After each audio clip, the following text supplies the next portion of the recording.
오늘 본문 욥기 19장 6절부터 29절까지를 저와 여러분이 번갈아 교독하시겠습니다. 하나님이 나를 억울하게 하시고 자기 그물로 나를 에워싸신 줄을 알아야 할지니라. 내가 폭행을 당한다고 부르짖으나 응답이 없고 도움을 전과하였으나 정의가 없구나. 그가 내 길을 막아 지나가지 못하게 하시고 내 앞길에 어둠을 두셨으며 나의 영광을 거두어가시며 나의 건물을 머리에 붙이시고 사면으로 나를 헐으시니 나는 죽었구나. 내 희망을 나무 뽑듯 뽑으시고 나를 향하여 진노하시고 원수같이 보시는구나. 그 군대가 일제히 나와서 길을 도두고 나를 치며 내 장막을 둘러 진을 쳤구나. 나의 형제들이 나를 멀리 떠나게 하시니 나를 아는 모든 사람이 내게 낯선 사람이 되었구나. 내 친척은 나를 버렸으며 가까운 친지들은 나를 잊었구나. 내 집에 머물러 사는 자와 내 여종들은 나를 낯선 사람으로 여기니 내가 그들 앞에서 탁 사람이 되었구나. 내가 내 종을 불러도 대답하지 아니하니 내 입으로 그에게 간청하여야 하겠구나. 내 아내도 내 순결을 싫어하며 내 허리의 자식도 나를 가련하게 여기는구나. 어린아이들까지도 나를 업신여기고 내가 일어나면 나를 조롱하는구나. 나의 가까운 친구들이 나를 미워하며 내가 사랑하는 사람들이 둘 다 나의 원수가 되었구나. 내 피부와 살이 뼈에 붙었고 남은 것은 겨우 잇몸뿐이로구나. 나의 친구야, 너희는 나를 불쌍히 여겼다고 나를 불쌍히 여겼다고 하나님의 손이 나를 치셨구나. 너희가 어찌하여 하나님처럼 나를 박해하느냐. 내 살로도 부족하냐. 나의 말이 곱비럭되었으면 책에 씌워졌으면 철필과 납으로 영원히 돌에 새겨졌으면 좋겠노라. 내가 알기에 나의 대속자가 살아계시니 마침내 그가 땅 위에 서실 것이라. 내 가죽이 벗김을 당한 뒤에도 내가 육체 밖에서 하나님을 보리라. 내가 그를 보리니 내 눈으로 그를 보기를 낯선 사람처럼 하지 않을 것이라. 내 마음이 초조하구나. 너희가 만일 이르기를 우리가 그를 어떻게 칠까 하며 또 이르기를 일의 뿌리가 그에게 있다 할진대 너희는 칼을 두려워할지니라. 분노는 칼의 형벌을 부르나니 너희가 심판장이 있는 줄을 알게 되리라. 아멘. 기도하시겠습니다. 하나님, 자신을 원수같이 여기며 공격하시는 맹렬한 하나님의 진노 앞에 선 욥. 그는 당혹하고 말할 수 없는 절망 중에서도 하나님이 자기의 구속자 고엘이 되어주실 것을 믿으며 그 하나님을 마침내 육체 밖에서 목격하리라 믿음으로 고백하였습니다. 하나님, 우리들의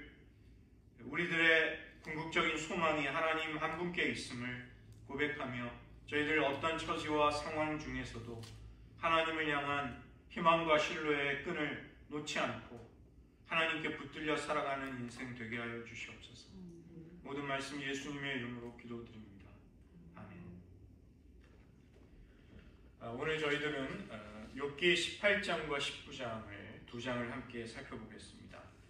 욥이 세 친구들과 세 번에 걸친 논쟁을 하게 되는데 그 두 번째 논쟁 가운데 엘리바스, 빌닷, 소발 두 번째 친구인 빌닷과의 논쟁이 오늘의 내용들입니다.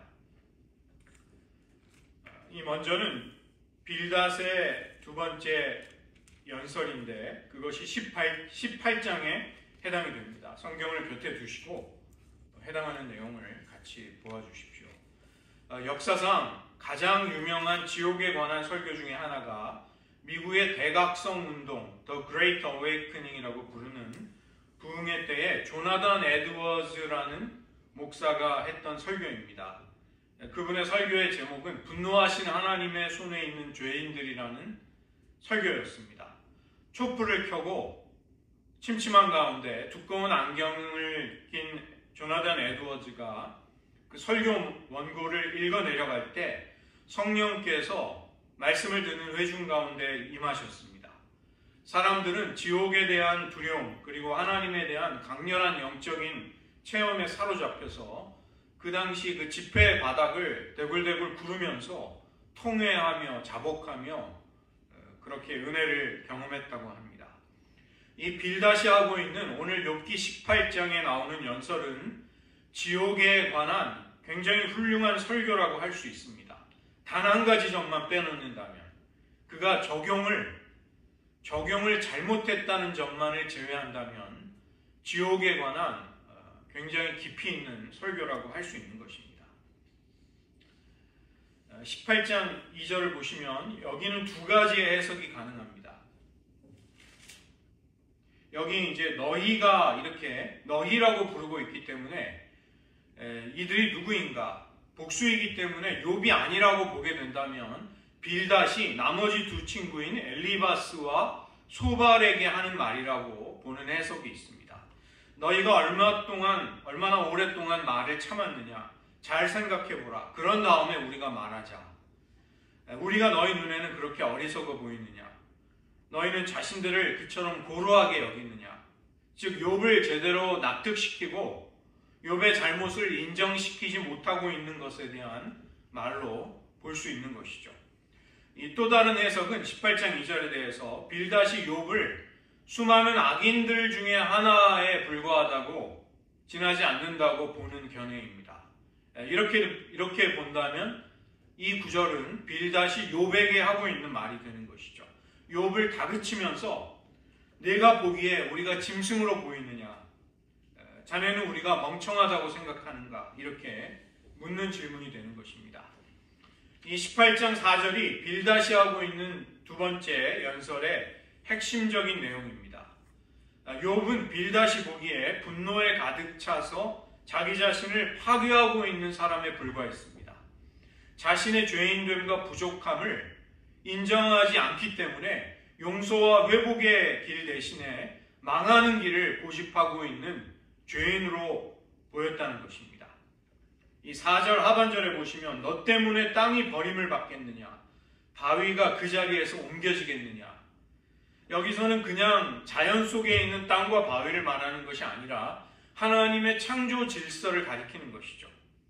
그분이 세상을 다스리고 통치하는 방식, 그런 세계의 안정감을 말하는 것입니다.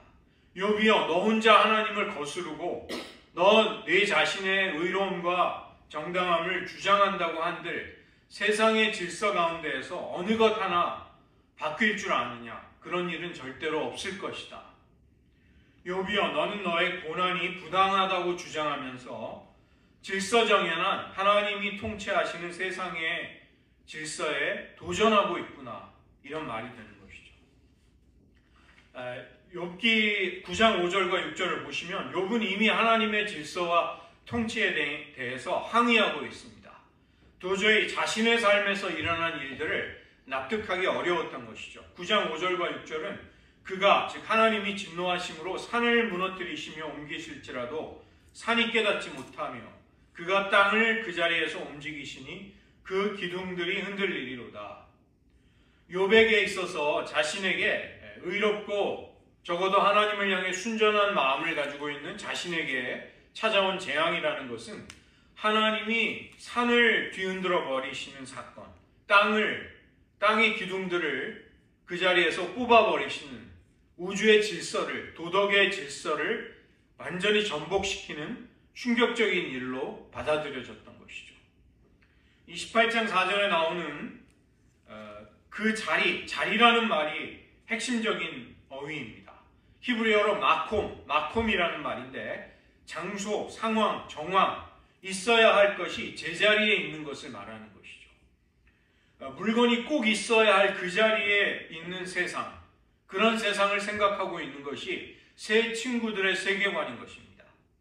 욥은 그들이 보기에는 꼭 있어야 할 자리에 물건을 두지 않는 마구 물건을 엉클어뜨리는 무례한 손님과 같이 그렇게 보였다는 것이죠. 제 아내도 꼭 어떤 물건을 그 자리에 두기를 원합니다. 그래서 제가 깜빡 잊어버리고 다른 데 두면 꼭 그것을 지적하면서 그걸 꼭 제자리에 두어야 한다고 이제 바꾸는 유형의 사람이죠. 그런 깔끔한 세상 속에서 악인들은 어떤 자리를 차지할 것인가? 그들의 그들의 자리가 어디인가? 그것이 이제 5절부터 나오는 5절부터 21절까지의 나머지 18장의 내용입니다. 빌닷은 계속해서 악인의 자리, 악인의 장막, 악인의 처소에 대해서 이야기합니다. 이것은 악인들이 어떤 운명을 맞이하는가, 그들의 궁극적인 마지막이 어떻게 되는가를 이야기하는 것입니다. 전통적인 지혜론, 행위화복 관계 속에서 악인들이 가게 될 곳은 지옥인 것이죠. 욥에게 말한다는 맥락만 빼놓는다면 빌닷의 28장의 연설은 지옥에 관한 아주 훌륭한 묘사라고 할 수 있습니다. 먼저는 지옥이 완전한 어두움의 자리라는 것입니다. 5절과 6절입니다. 악인의 빛, 또 악인의 장막의 빛이 꺼진다는 것은 생명이 죽음으로 사라져버리는 것을 말하는 것이죠. 지옥은 희미한 빛조차 없는 곳이 되는 것입니다. 욥은 17장 3절, 지지난주에 저희가 살펴본 구절에서 스올을 자기의 침상을 펴놓아야 할 흑암이라고 그렇게 이야기했습니다. 나는 이제 돌아오지 못할 땅, 어둡고 죽음의 그늘진 곳으로 가게 될 것이다. 욥이 그렇게 말하는 것이죠. 빌닷은 지금 욥에게 내가 장차 들어가야 할 곳이 그런 곳이다, 이렇게 말하고 있습니다. 두 번째로 지옥은 피할 수 없는 형벌이 있는 곳이라는 것입니다. 7절부터 10절입니다. 여기에 나오는 상징은 사냥감을 붙잡게 되는 덫을 말하는 것이죠. 그물과 올가미, 덫과 올무, 다시 또 덫이 나오고 마지막에 함정이 나오는 것입니다. 18장 7절에 활기찬 걸음을 걷는 사람들, 이들은 성공을, 번영을 누리고 있는 죄인들입니다. 그러나 이들 악인은 자기 자신의 교활하고 악한 마음에서 나오는 어리석음과 꾀가 자기 자신을 걸려 넘어지게 하는 덫이 된다고 빌닷은 이야기하는 것이죠. 이 함정의 핵심은 죄인이 그 덫을 피할 수 없다는 것입니다. 빌닷은 지옥으로 떨어질 수밖에 없는 것이 악인의 운명이다, 이렇게 강조하는 것이죠. 세 번째로 악인이 들어가게 될 지옥, 그 자리의 특성은 공포가 가득한 곳입니다. 18장 11절과 14절 모두가 다 무서움과 공포에 대해서 이야기하는 것이죠. 공포가 앞뒤를 둘러싸고 있는 것입니다. 이것은 귀신이라든가 어두움, 스올, 인간의 마음에 악령이 불러일으키는 두려움 같은 것을 말하는 것입니다. 사망의 장자는 죽음의 세력인데 악인을 뿌리채 뽑아서 그가 안전하다고, 삶을 안전하게 해준다고 의지하는 모든 것들로부터 공포의 왕을 대면하는 자리로 끌고 간다는 것입니다. 즉 죽음은 만족을 모르는 채로 악인을 집어삼키는 저승사자와 같고 어둠의 세력이 되는 것이죠. 욥은 지금 밤낮을 자지 못하고 있습니다. 하나님의 두려움이 자기에게 향하고 있다고 고통스러워하고 있는 것이죠. 진노하시는 하나님의 위험 앞에 그는 큰 무서움을 겪고 있는 것입니다. 빌닷은 욥에게 내가 스스로를 의롭다고 여기는 태도를 고치지 않는 한 바로 그런 곳으로 내려가게 될 것이다, 이렇게 말하고 있는 것이죠. 그 다음에 지옥은 완전한 파멸이 임하는 곳임을 15절과 16절에서 이야기하는 것입니다. 유황이 처소에 뿌려지게 된다, 또 뿌리를 마르게 하고 가지를 시들게 한다. 이것은 전부 다 불, 죄인을 심판하는 불의 이미지인 것입니다. 악인을 살라버리는 심판의 불이 있는 곳이 지옥이 될 것이다. 그 다음에 17절부터 20절, 지옥은 무서운 분리가 일어나는 곳, 모든 것들로부터 단절이 되는 장소입니다. 빛과 생명이 가득한 세상으로부터 완전히 차단되는 곳, 분리되는 곳, 그곳이 지옥이 되는 것이죠. 악인들은 이 지옥에 내려가게 될 때 다시 그들을 기억하는 사람들이 없게 됩니다. 그들의 이름이 이 지상에 남지 않게 되고 후손도 없게 되어서 그들은 사람들 기억 속에서 완전히 지워지게 될 것입니다. 이 지옥은 굉장히 역설적인 부분이 있습니다. 지옥은 장소이면서도 마치 장소가 아닌 것처럼 간주되는 곳이라는 것입니다. 그곳에는 안정된 일관성이 없고 중심도 없고 우주에서 지옥이 어디에 존재하는가, 그런 위치를 찾아보기가 어려운 곳이 되는 것이죠. 새하늘과 새 땅에 가면 지옥을 위한 장소와 공간이 있지 않게 될 것입니다. 지옥은 절대적인 의미에서 진정으로 존재하는 것들 밖에 있게 된다는 것입니다. 그런 곳이 지옥이라는 것이죠.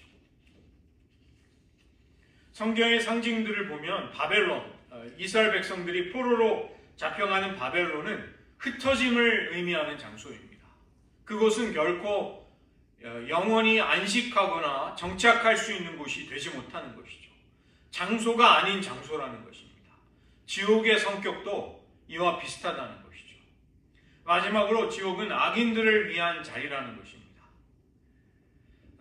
이 위에서 묘사된 모든 것들이 악인이 거기에 내려가서 겪게 되는 지옥의 현실임을 말하는 것이죠. 완전한 어두움, 피할 수 없는 형벌, 그칠 줄을 모르는 공포, 파멸, 무서운 분리가 있는 끔찍한 장소가 지옥이 될 것입니다. 하나님을 모르는 불의한 자들, 즉 하나님을 인정하지 않는 욥의 거처가 될 것이다. 이렇게 말하는 것이죠. 그러나 빌닷이 지옥을 아무리 훌륭하게 묘사했다 할지라도 그는 결정적으로 적용을 잘못한 것입니다. 우주는 혼돈의 자리가 아니고 분명히 질서가 있는 곳이죠.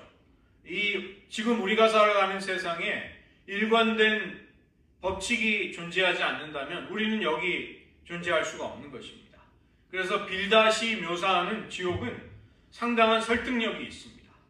하나님께서는 언젠가 악인들을 쓸어버리시고 장소가 아닌 장소, 지옥으로 밀어넣으시는 날이 오게 될 것입니다. 그러나 빌닷은 이런 지옥을 욥에게 적용했다는 점에서 틀린 것입니다. 욥은 온전하고 정직하여 하나님을 경외하며 악에서 떠난 사람이라는 평가를 하나님에게서 받았습니다. 그런데 그런 온전한 신자, 그 욥이 지금 지옥의 고통을 겪고 있는 것이죠.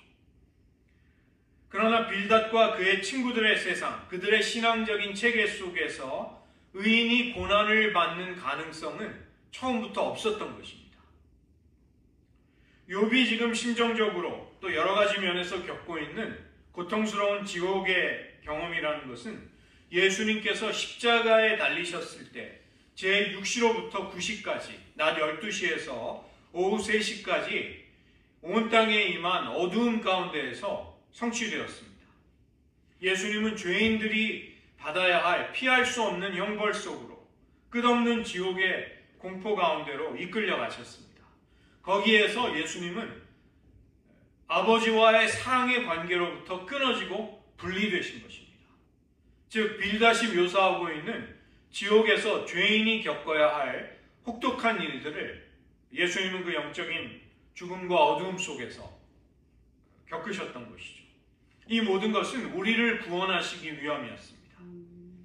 그래서 이 욥기를 우리가 읽고 해석하고 묵상할 때 예수님의 십자가를 만약에 빼놓는다면 이 욥기는 우리가 이해할 수 없는 수수께끼와 같은 책이 되는 것입니다. 예수님은 세베대의 두 아들들, 즉 야고보와 요한에게 너희도 과연 내 잔을 마시게 될 것이다 이렇게 말씀하십니다. 마태복음 20장 23절에서 그 말씀을 하십니다. 이것은 무엇을 의미할까요? 우리가 그리스도를 아무리 따르고 생명을 향해, 빛을 향해, 새하늘과 새 땅을 향해 가고 있을지라도 우리가 이 땅에서 육신을 입고 살아가고 있는 한 어느 정도의 고난을 감수해야 한다는 것입니다. 우리에게 영적인 어두움과 악한 세력과의 싸움을 피할 수 없음을 암시하고 있는 것이죠.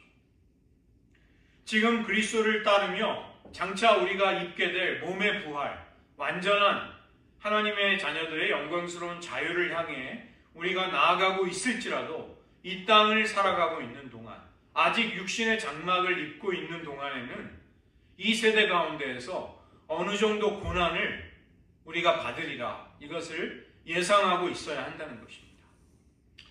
우리가 이 땅에서 전혀 고난과 고통이 없는 삶을 기대한다는 것은 그것은 우리에게 이루어지기 힘든 일이라는 것이죠. 우리는 어느 정도 하나님이 허락하신 영적인 어두움을 경험하게 될 것입니다. 죄 가운데 빠져있는 세상 속에서 신앙을 지키기 위해서 우리는 마치 덫에 걸려있는 듯한, 함정에 빠진 듯한 어려운 심경을 겪게 될 것이라는 것이죠. 물론 주님이 진노의 잔을 남김없이 다 드셨기 때문에 우리는 진노와 심판을 피할 수 있게 되었습니다. 그러나 고난과의 싸움, 죄악과의 싸움에서 우리는 면제되지 않은 것입니다.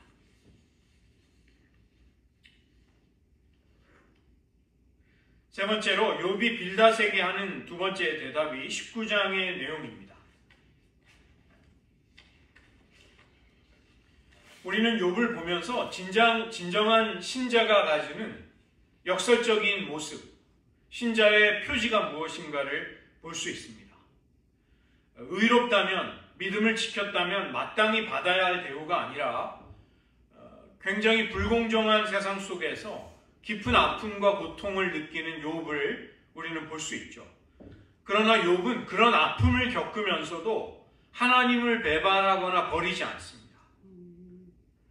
그는 하나님을 향해 냉소적으로 하나님이 하시는 일을 비꼬거나 멸시하지 않는 것이죠. 그리고 여전히 모든 것을 다스리시고 자기의 인생을 주관하고 계시는 그 하나님을 더욱 간절히 찾는 것입니다. 욥은 고통을 당하면서도 하나님을 도저히 포기하거나 놓아버릴 수 없는 것입니다. 그 때문에 욥이 직면하고 있는 가장 어려운 문제, 가장 그의 깊은 영혼의 탄식이자 질문은 하나님이 나를 위하시는가, 나를 대적하시는가, 이것을 질문하는 것입니다. 궁극적으로 이 질문과 비교해 볼 때 다른 모든 것들은 부차적인 것이 되는 것이죠. 이것보다 더 중요한 절실한 질문은 없는 것입니다. 하나님이 나를 위하신다면 누군가가 지금 나를 해하고 나를 고통스럽게 할지라도 우리는 모든 고난을 이겨내고 마침내 생명과 승리에 도달하게 될 것입니다. 그러나 만약에 하나님이 나를 대적하신다면 우리는 어떤 희망의 근거도 발견할 수 없게 되는 것이죠. 우리는 절망을 벗어날 수 있는 길을 찾지 못하게 되는 것입니다.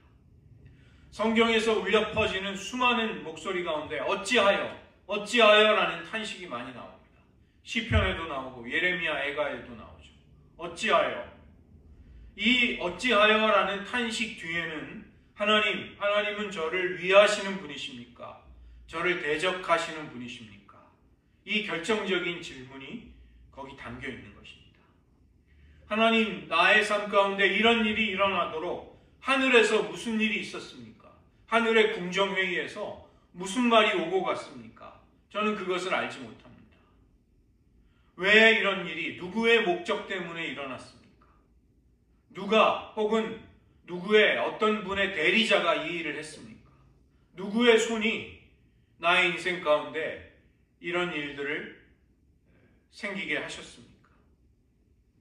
이런 우리 마음속에 해결되지 않는 질문들을 가장 압축해서 날카롭게 표현을 한다면 욥이 하고 있는 이 질문이 되는 것이죠. 하나님은 저를 위하시는 분이십니까? 저를 적대시하고 저를 원수 삼아 대적하는 분이십니까? 욥은 19장 1절부터 12절에서 바로 그 하나님이 나를 죄인으로 여기고 공격하고 계신다고 탄식하는 것입니다. 하나님이 나를 원수처럼 대하십니다. 하나님은 적어도 내가 지금 체험하고 있는 나의 체험 속에서 하나님은 나를 공격하는, 나를 적대시하는 분이십니다. 욥의 가장 큰 고통은 친구들로부터 들었던 말 중에 가장 뼈가 아팠던 말은 욥이 지금 겪고 있는 일들이 하나님이 너를 대적하신다는 증거다. 바로 그 말이었습니다. 네가 당하고 있는 재앙은 곧 하나님이 너를 버리셨다는 것이다. 그러나 친구들은 욥의 탄식 가운데 하나님이 나를 억울하게 하셨다는 욥의 말을 알아들었어야만 했습니다. 그러나 친구들은 전혀 알아차리지 못하는 것이죠. 욥은 비록 의로웠지만 죄인이 겪어야 할 운명을 지금 겪고 있는 것입니다. 그래서 욥의 내면 속에서 일어나는 일은 빌닷이 이야기하고 있는 지옥에서 경험하는 그런 경험들이 되는 것이죠. 마치 욥은 거리에서 갑자기 강도를 만난 사람이 된 것입니다. 저를 도와달라고 살려달라고 외치지만 아무도 욥을 도와주지 않습니다. 더구나 기가 막힌 것은 그 강도가, 자기에게 찾아온 강도가 바로 하나님이셨다는 사실입니다. 욥은 마치 포위당한 성 안에 갇혀있는 사람처럼 모든 탈출구가 막혀 있습니다. 자신을 원수처럼 대하시는 하나님이 그의 모든 것을 애워싸고 계시다. 욥은 그렇게 느끼고 있는 것입니다. 욥은 하나님이 자신을 죄인으로 여기고 잔인할 만치 모든 사람으로부터 나를 고립시키셨다. 나를 외톨이가 되게 하셨다. 이렇게 고백합니다. 13절부터 20절의 말씀입니다. 지옥에서 겪게 되는 고통은 외로움인 것이죠.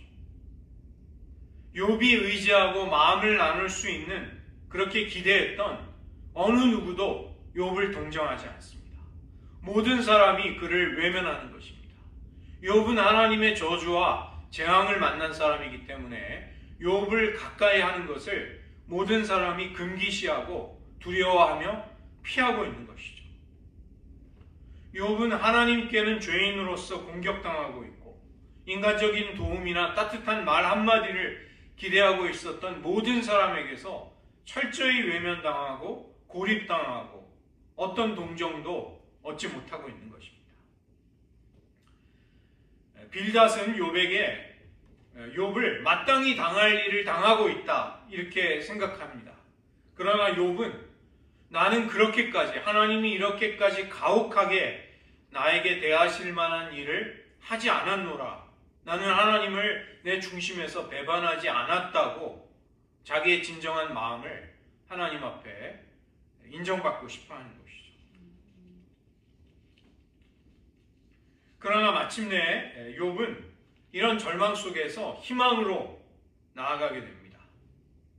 그것이 21절부터 27절에 이르는 말씀입니다. 하나님이 나의 구속자가 되어주신다는 믿음입니다.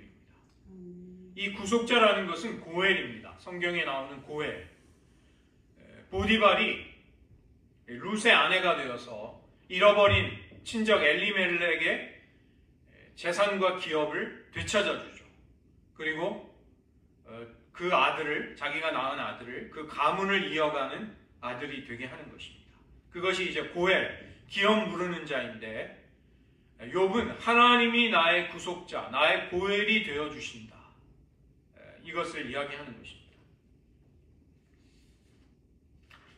2장 5절과 6절을 보시면 사탄은 하나님께 이제 주의 손을 펴서 욥을 치라고 말씀을 드립니다.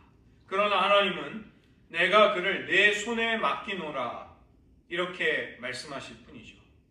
욥의 소유를 치고 자녀들을 죽이고 건강을 망가뜨렸던 것은 사탄의 손이었지 하나님의 손이 아니었습니다. 즉 21절에 보시면 18장 21절 하나님의 손이 욥을 쳤다는 것, 이것은 과연 맞는 말인가? 우리는 그렇지 않다는 것을 알 수 있습니다. 그것은 하나님의 허락하에 하나님이 허용하신 엄격한 한계 속에서 움직인 사탄의 손이었던 것입니다. 지금 욥의 친구들은 하나님을 마치 시계공의 하나님으로 그렇게 인식하고 있는 것이죠. 하나님은 우주라는 시계가 저절로 작동하도록 만들어 놓고 훌쩍 떠나가 버린 하나님이라는 것이죠. 이런 것은 이런 하나님과는 18세기에 이신론, 디이즘, 이신론자들의 하나님이었습니다. 다시 말하면 욥의 친구들은 하나님이 악인을 벌하시고 경건한 자들에게 복을 주시는 그런 세상의 질서를 만들어 놓으셨고 그 법칙이 세상을 움직이고 있다. 이렇게 단순하게 보고 있는 것이죠. 그러나 욥은 자신의 고난 뒤에 누구의 손이 움직이고 있는가? 이것에 대해 피할 수 없는, 멈출 수 없는 궁금증과 믿음의 추구를 하기 시작하는 것입니다. 그 생각을 떨쳐버리기 어려운 것이죠. 이미 욥은 9장 24절에서 그렇게 되게 하신 이가 그가 아니시면, 하나님이 아니시면 누구시랴? 그렇게 하나님께 묻기 시작합니다. 욥은 마지막에 정의가 있을 것을 기대하고 진정한 신자가 하나님께 옳다는 인정을 받게 될 것을 믿음으로 붙드는 것이죠. 그것이 오늘 25절의 말씀입니다. 대속자가, 자신을 위한 대속자가 살아계실 것을 믿는 것이죠. 앞에 23절과 24절을 보시면 욥은 자신의 정당함과 의로움이 인정받지 못할지라도 나의 정당함을 철필로 돌에 새긴 다음에 그 위에 납을 부어서 영원히 그것이 기록되기를 원하는 것입니다. 그러나 지금 당장 욥은 더 큰 희망을 가지는 것이죠. 그것은 자기가 희망을 잃어버리고 죽게 된 다음에라도 자기의 정당함을 나중에라도 인정받기를 원하는 마음이지만 욥은 믿음을 가지고 내가 알기로는 나의 대속자가 지금 살아계신다. 그분이 땅 위에 서실 것이고 나의 눈은 그분을 보게 될 것이다. 26절에 보시면 내 가죽이 벗김을 당한 뒤에도 내가 육체 밖에서 하나님을 보리라. 욥은 아직 자신이 살아있을 때 하나님이 자신을 위한 고엘로 나서서 자신의 정당함을 인정해 주시기를, 자기의 명예를 되찾아 주시기를 원하고 있는 것이죠. 그러나 자신이 비록 죽을지라도 부활을 통해서라도 그런 하나님을 목격하게 될 것을 바라보고 있는 것입니다. 핸델이 쓴 오라토리오 메시아에 보면 나의 구속주는 살아계시니 그 I know that my Redeemer lives라는 소프라노가 부르는 유명한 아리아가 나옵니다. 이 욥이 핸델이 작곡을 할 때 이제 그 성경을 그 오라토리오의 가사로 만들어준 분이 있었는데 그분은 이 욥기 19장 25절을 고린도전서 15장에 나오는 주께서 다시 살아 잠자는 자들의 첫 열매가 되셨다는 그 신약의 말씀과 연결해서 그 곡을 만들었습니다. 그리고 그렇게 구약과 신약을 연결하는 것은 정말로 틀린 성경의 적용이 아니었다는 것이죠. 굉장히 이치에 닿고 적절한 해석이었다는 것입니다. 욥은 부활을 통해서라도 마침내 그가 자신의 정당함을, 의로움을 인정해 주실 그 하나님을 뵙게 될 것을 바라고 있는 것입니다. 우리가 지지난주에 그 욥의 신앙은 굉장히 역설적인 부분이 있다는 것을 말씀드렸습니다. 자신을 치신 하나님이 자신을 인정받도록 해주시고 자신을 그 억울함에서 건져내실 것이라는 것을 믿었던 것이죠.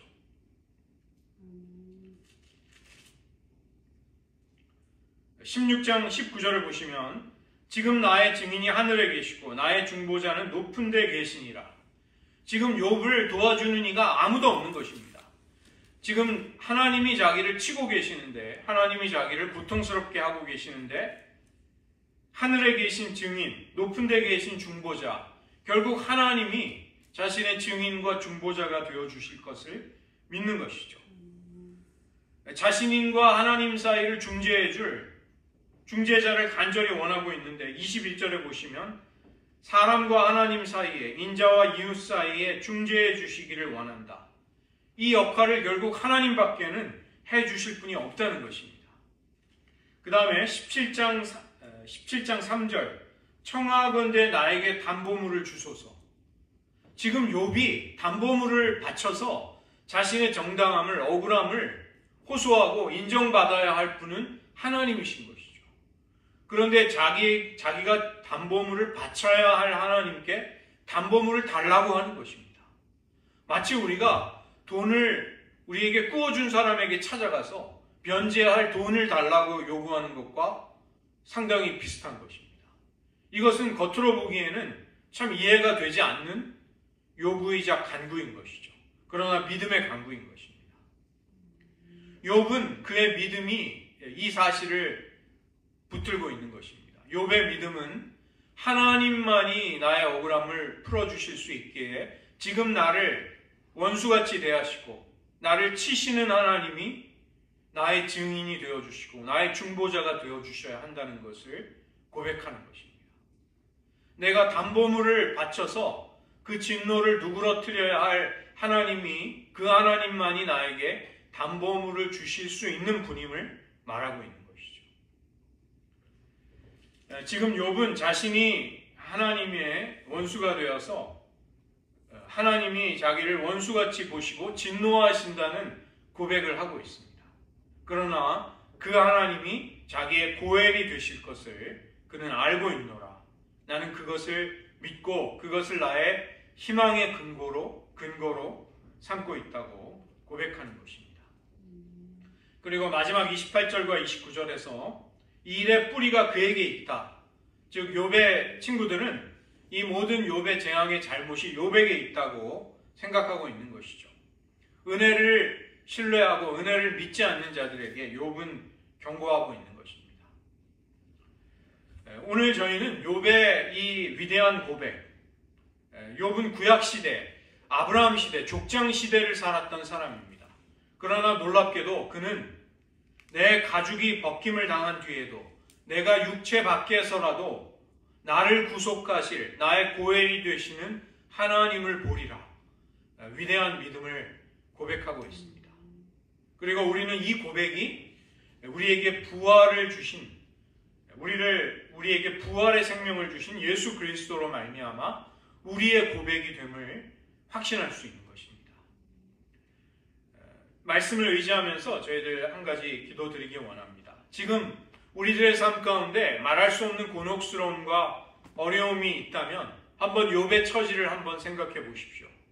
욥은 누구도 그를 이해해 주지 못하였습니다. 그의 곁에는 아무도 그를 위로해 줄 리가 없었습니다. 그러나 욥에게는 결정적인 가장 중요한 질문이 있었던 것이죠. 하나님은 저를 위하십니까? 저를 대적하십니까? 하나님이 우리를 긍휼히 여기신다면 우리는 어떤 절망의 자리에서도 소망을 발견할 수 있을 것입니다. 내가 품는 희망은 막연히 모든 것이 잘 될 것이라는 근거 없는 희망이 아니라는 것입니다. 나의 증인이 하늘에 계시고 나의 중보자가 높은 데에 계시다는 믿음입니다. 나의 대속자가 살아계시기에 내가 가죽 바깥에서 육체 밖에서 하나님을 고엘로 만나게 되리라는 희망인 것이죠. 저희들 이 시간 그런 희망을 붙들고 하나님 우리의 삶에 찾아온 어떠한 어려움 중에도 어떠한 쓰라린 상처에서도 희망을 놓지 않게 하시고 그 하나님 붙들고 승리하게 하여 주시옵소서. 우리가 사랑하는 이들에게도 이런 희망이 계속되기를 기도하기를 원합니다. 이 시간 잠시 기도하겠습니다. 하나님 아버지, 욥은 빌닷의 혹독한 지옥에 관한 연설 속에서 내가 장차 들어가게 될 지옥이 악인들의 초소와 장막이 바로 이런 끔찍한 곳이 될 것이라는 무서운 말을 듣고 있습니다. 지옥은 실제로 빌닷의 설명과 같이 바로 그런 곳이었지만 그것은 그러나 욥에게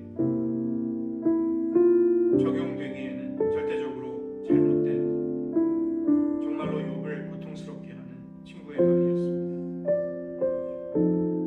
욥은 그의 심정 속에 이미 지옥의 고통을 의롭고 경건한 신자로서 겪고 있었습니다. 주님 예수님께서 지옥의 그 끔찍한 고통과 빌닷이 묘사하는 모든 이 끔찍한 일들을 우리를 위해 대신 겪으셨음을 깨달으며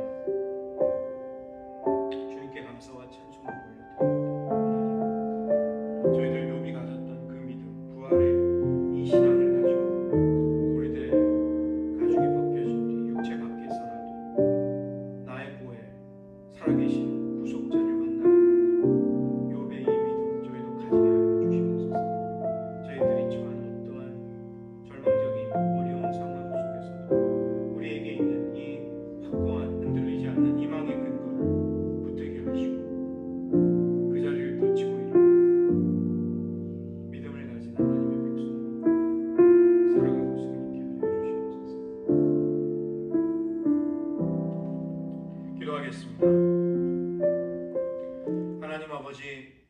욥은 자신이 겪는 모든 일들이 바로 하나님이 너를 버리시고 하나님이 너를 원수와 같이 치고 계신다는 친구들의 잔인한 말에 큰 상처를 받으며 헤어나올 수 없는 고통스러운 질문, 하나님이 저를 위하십니까?